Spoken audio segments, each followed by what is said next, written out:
새벽 3시 또 깨셨습니까? 다시 잠들기 정말 힘들죠. 절대 나이 탓이 아닙니다. 뇌가 보내는 구조 신호입니다. 제가 만난 74세 박철수 어르신 이야기를 해드리겠습니다. 박 어르신은 젊은 시절 40년 넘게 택시 운전대를 잡으셨던 베테랑 기사님이셨습니다.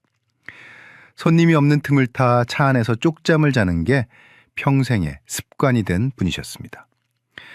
은퇴만 하면 따뜻한 안방에서 원 없이 푹 잘 수 있을 거라고 기대하셨답니다. 그런데 막상 일을 그만두고 나니 오히려 잠이 달아나 버렸습니다. 밤 10시에 잠자리에 누워도 새벽 2시나 3시만 되면 어김없이 눈이 번쩍 떠진다고 하셨습니다.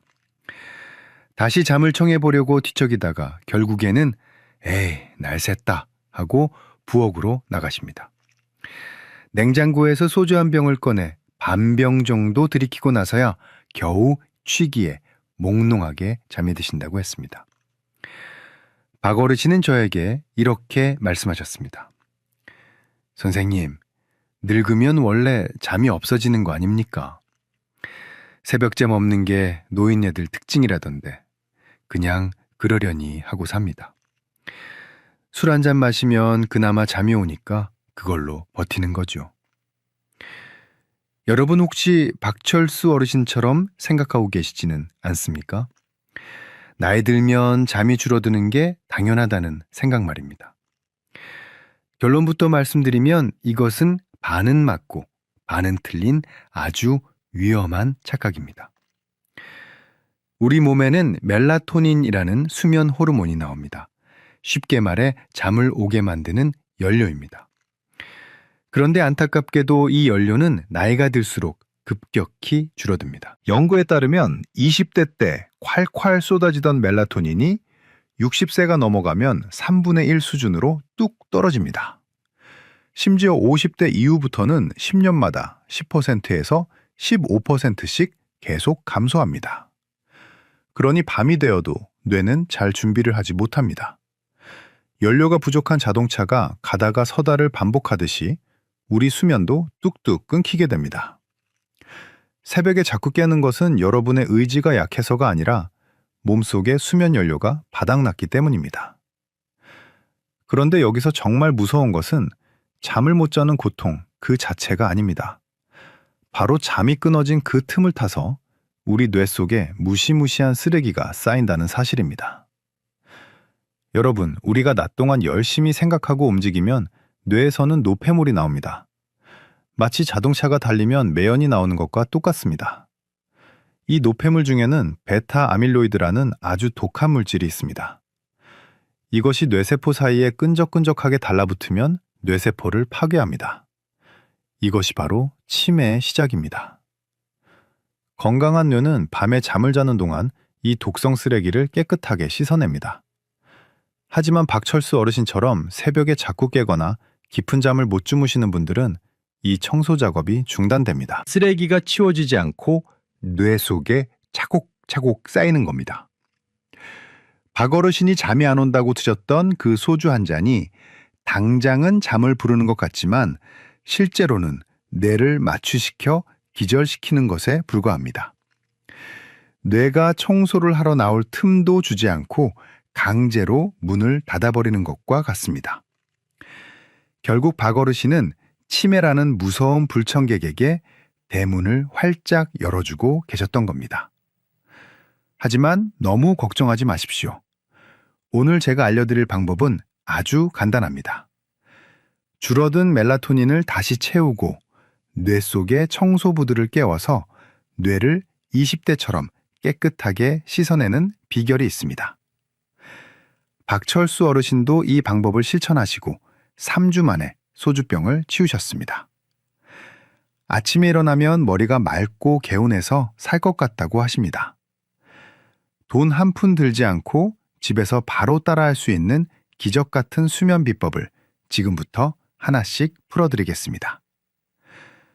뇌가 보내는 구조 신호를 무시하지 마시고 오늘 밤부터 당장 실천해 보십시오. 오늘 영상이 여러분의 건강한 노후를 지키는 소중한 전환점이 되기를 바랍니다. 본격적인 이야기를 시작하기 전에 좋아요 한번 꾹 눌러주시면 제가 영상을 만드는데 큰 힘이 됩니다. 앞서 박철수 어르신의 새벽 기상이 단순 노화가 아닌 뇌의 구조 신호라고 말씀드렸습니다. 이번 파트에서는 어르신이 굳게 믿고 있었던 잘못된 상식을 깨트리고 잠을 훔쳐간 진짜 범인이 누구인지 명백히 밝혀드리겠습니다. 여러분이 밤잠을 설치는 이유 중에 가장 억울한 오해가 하나 있습니다. 바로 소변 문제입니다. 박철수 어르신도 처음 병원에 오셨을 때 이렇게 하소연하셨습니다. 선생님, 저는 전립선이 안 좋아서 자꾸 깹니다. 그래서 저녁 6시 이후에는 물 한 모금도 안 마십니다. 입이 바짝바짝 타들어가도 꼭 참는데 새벽 3시만 되면 어김없이 요의가 느껴져서 깹니다. 비뇨기과 약을 먹어도 소용이 없습니다. 아마 이 영상을 보시는 많은 분들도 무릎을 치며 공감하실 겁니다. 나이 들면 방광이 약해져서 깨는 거라고 철석같이 믿고 계실 테니까요. 그런데 제가 박 어르신께 드린 말씀은 충격적이었습니다. 어르신을 깨운 건 방광이 아닙니다. 범인은 목구멍에 숨어 있습니다. 이게 무슨 뚱딴지 같은 소리냐고요? 서울대병원 등 국내 유수의 의료기관 연구에 따르면 야간 빈뇨 때문에 깬다고 생각하는 환자의 절반 이상이 사실은 수면 무호흡증 때문인 것으로 밝혀졌습니다. 쉽게 말해 소변이 마려워서 깬 게 아니라 숨이 막혀서 깬 건데 뇌가 착각을 일으킨 겁니다. 원리는 이렇습니다. 잠을 자다가 기도가 좁아져서 숨이 컥 하고 막히면 우리 몸은 비상사태에 돌입합니다. 뇌는 산소가 부족해지니 주인을 살리기 위해 각성 신호를 보냅니다. 자율신경계가 흥분하고 심장은 산소를 공급하기 위해 미친 듯이 펌프질을 합니다. 이때 심장에서는 압력을 낮추기 위해 이뇨 호르몬을 뿜어냅니다. 그러면 콩팥이 갑자기 일을 하면서 방광에 소변이 급속도로 찹니다. 결국 숨이 막혀서 뇌가 살려달라고 깨운 건데 여러분은 잠에서 깨는 순간 느껴지는 요의 때문에 아, 내가 또 오줌 누려고 깼구나 하고 오해하는 겁니다. 만약 코를 심하게 고시거나 아침에 일어났을 때 입안이 사막처럼 바짝 말라 있다면 범인은 전립선이 아니라 수면 무호흡일 확률이 매우 높습니다. 이걸 모르고 물만 안 드시면 혈액이 끈적해져서 오히려 뇌혈관 건강만 더 나빠집니다. 박철수 어르신을 괴롭힌 범인은 또 있었습니다. 바로 약봉투 속에 숨어 있었습니다. 어르신은 10년 넘게 고혈압 약을 드시고 계셨습니다. 혈압약 성분 중에 베타 차단제라는 것이 있습니다. 이 약은 심장을 천천히 뛰게 해서 혈압을 낮추는 아주 좋은 약입니다. 하지만 치명적인 단점이 있습니다. 우리 몸에서 멜라토닌이 만들어지는 것까지 차단해버립니다. 지난 시간에 제가 멜라토닌은 잠을 오게 하는 연료라고 말씀드렸죠? 고혈압 약이 연료 공급선을 꽉 막아버린 셈입니다. 이걸 약물 유발성 불면증이라고 합니다. 낮에 먹은 약 기운이 밤까지 남아서 잠을 방해하는 겁니다.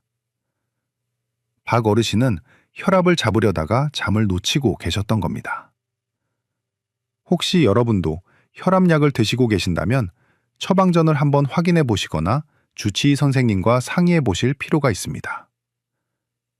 그리고 마지막으로 가장 위험한 행동이 하나 있습니다. 바로 잠이 안 온다고 손쉽게 수면제를 드시는 겁니다.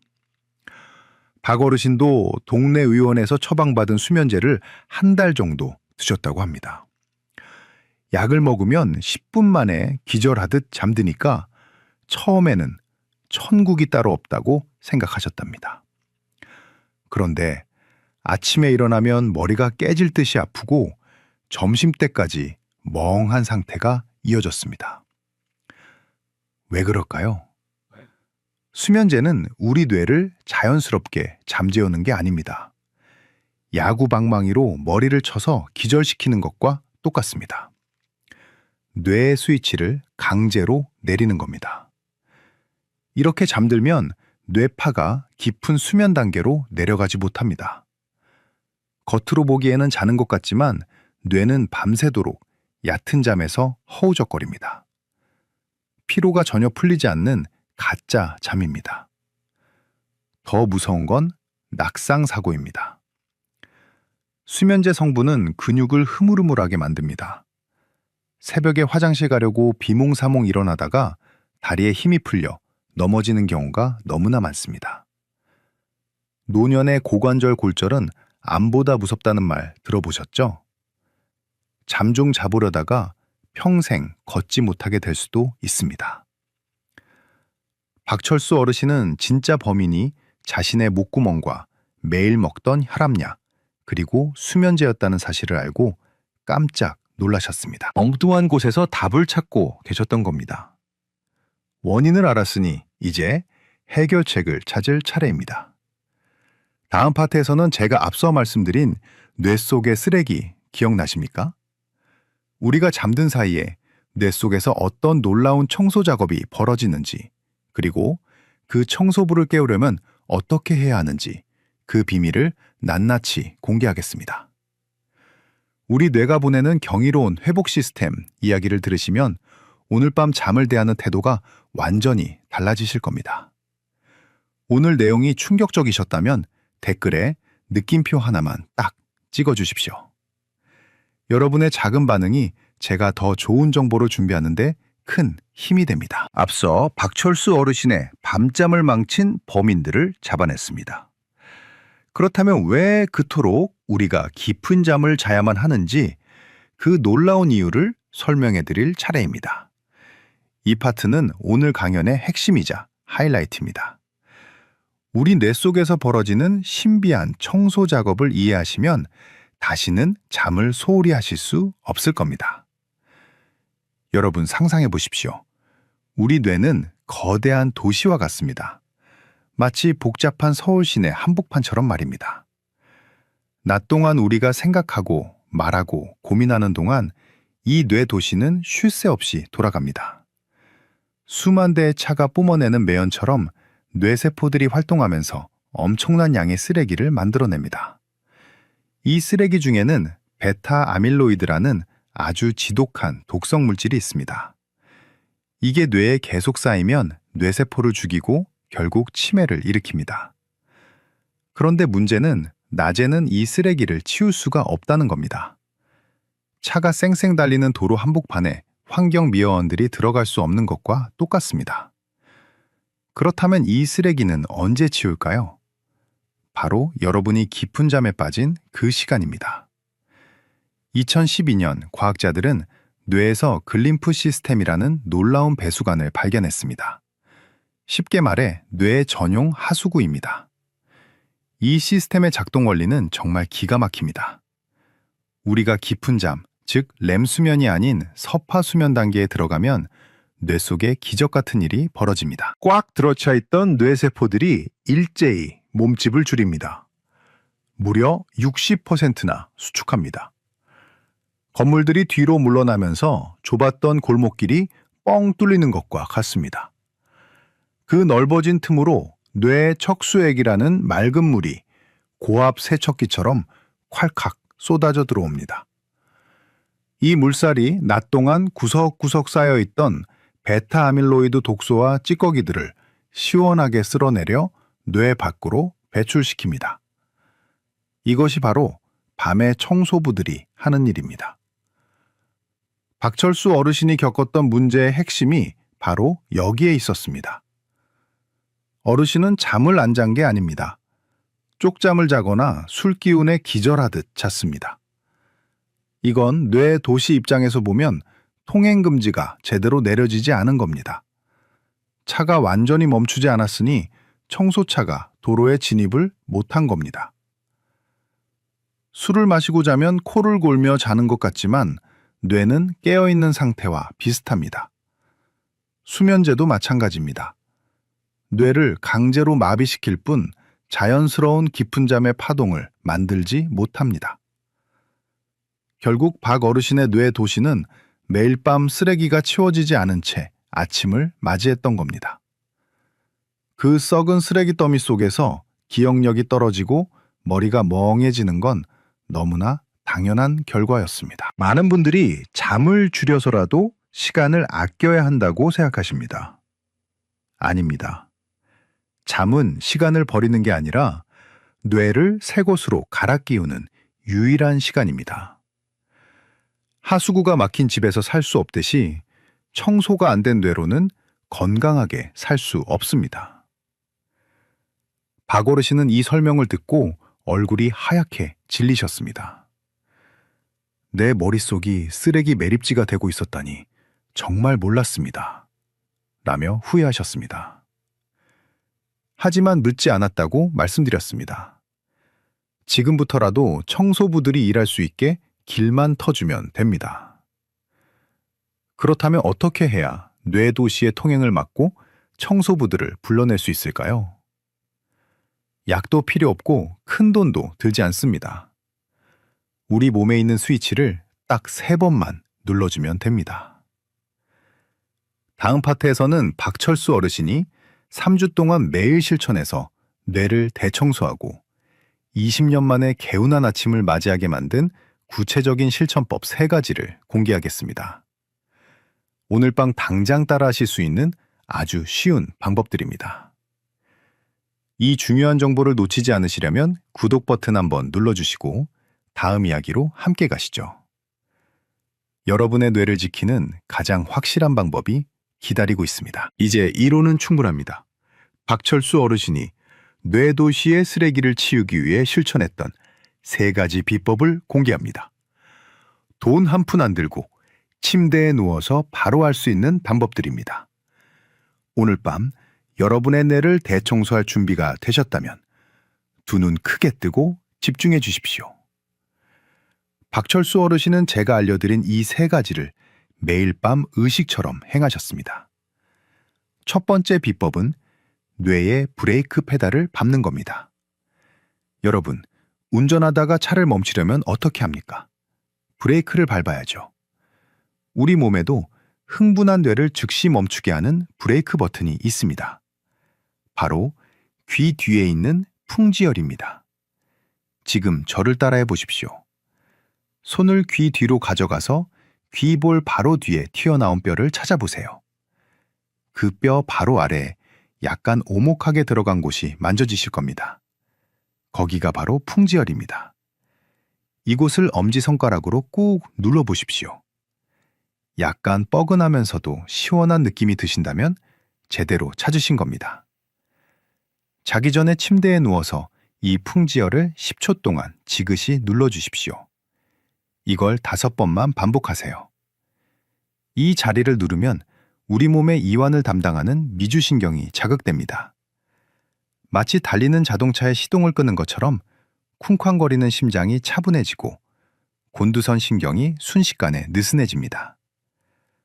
박 어르신은 이 지압만 해도 뒷목이 풀리면서 스르르 눈이 감긴다고 하셨습니다. 두 번째 비법은 뇌에게 영업 종료 신호를 보내는 겁니다. 바로 478 호흡법입니다. 뇌는 바보라서 우리가 숨 쉬는 것만 바꿔줘도 이제 잘 시간이구나 하고 속아 넘어갑니다. 방법은 아주 간단합니다. 입을 다물고 코로 4초 동안 숨을 들이마십니다. 하나, 둘, 셋, 넷. 그 다음 숨을 멈추고 7초를 버팁니다. 하나, 둘, 셋, 넷, 5, 6, 7. 마지막으로 입으로 후 하고 소리내며 8초 동안 천천히 내뱉습니다. 하나, 둘, 셋, 넷, 5, 6, 7, 8. 이 호흡의 핵심은 8초 동안 길게 내뱉는 날숨에 있습니다.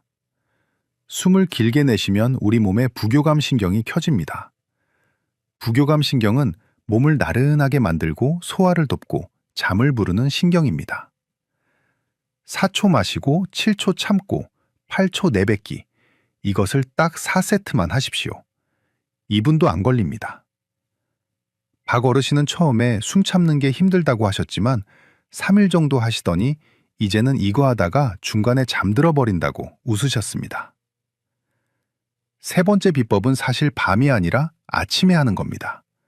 바로 멜라토닌 배달 예약하기입니다. 이게 무슨 소리냐고요? 여러분, 우리가 밤에 잠을 자게 해주는 멜라토닌 호르몬은 밤에 뚝딱 만들어지는 게 아닙니다.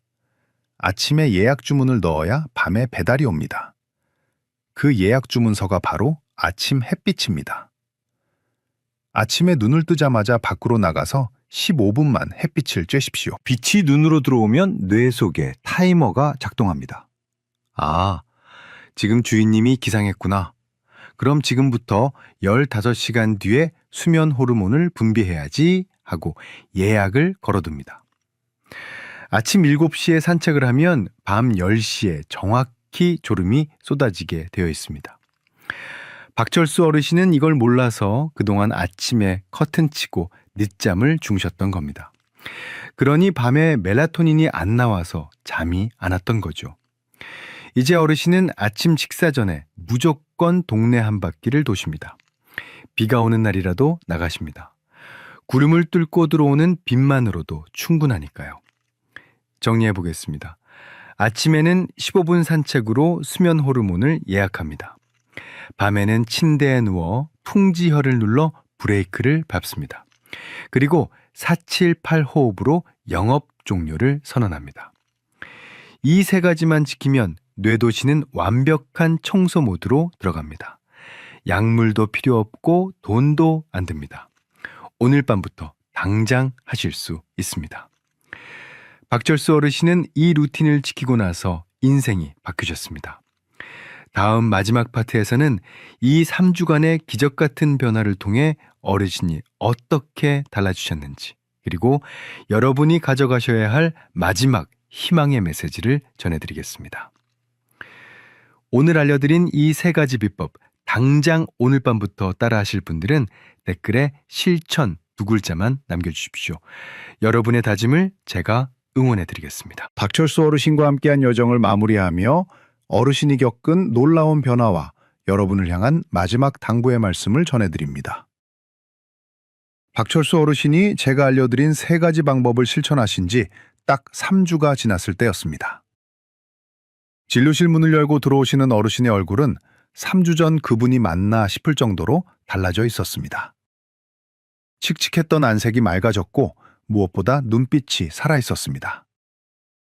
어르신이 웃으며 저에게 건넨 첫 마디는 이것이었습니다. 선생님, 요즘은 아침 밥맛이 꿀맛입니다. 예전에는 아침에 일어나면 속이 더부룩하고 머리가 띵해서 밥 생각이 전혀 없었는데 이제는 눈 뜨면 배가 고프다고 하셨습니다. 그리고 또 하나 자랑하신 게 있습니다. 경로당에서 친구분들과 장기를 두시는데 예전에는 수가 잘 안 보이고 자꾸 깜빡깜빡 하셨답니다. 그런데 요즘은 상대방 수가 훤히 보이신답니다. 머릿속에 끼어있던 안개가 걷힌 것처럼 정신이 또렷해지신 겁니다. 물론 지금도 가끔 새벽 3시에 깨기도 하십니다. 하지만 예전과는 태도가 완전히 달라졌습니다. 예전에는 또 깼구나 하고 화를 내며 소주를 찾았지만 지금은 뇌가 잠깐 쉬는구나 하고 편안하게 받아들이십니다. 그리고 침대에서 풍지혈을 꾹꾹 누르고 호흡을 가다듬으면 금세 다시 깊은 잠으로 빠져듭니다. 잠을 두려워하던 공포가 사라진 것, 이것이 가장 큰 변화였습니다. 사랑하는 여러분, 잠은 죽어서 자는 것이라는 말이 있습니다. 바쁘게 사는 게 미덕인 세상에서 잠은 게으름의 상징처럼 여겨지기도 합니다. 하지만 저는 여러분께 단호하게 말씀드립니다. 잠은 죽어서 쉬기 위해 자는 게 아닙니다. 내일 더 잘 살기 위해서 자는 겁니다.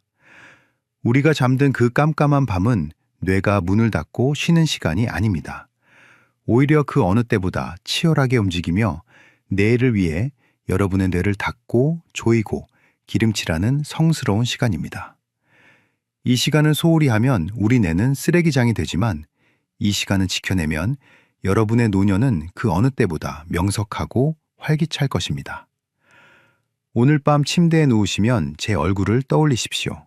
그리고 손을 귀 뒤로 가져가십시오. 풍지혈을 10초만 꾹 눌러주십시오. 4초 동안 숨을 마시고 7초 참고 8초 내뱉으십시오. 그리고 내일 아침 눈을 뜨면 창문을 활짝 열고 햇빛을 맞이하십시오.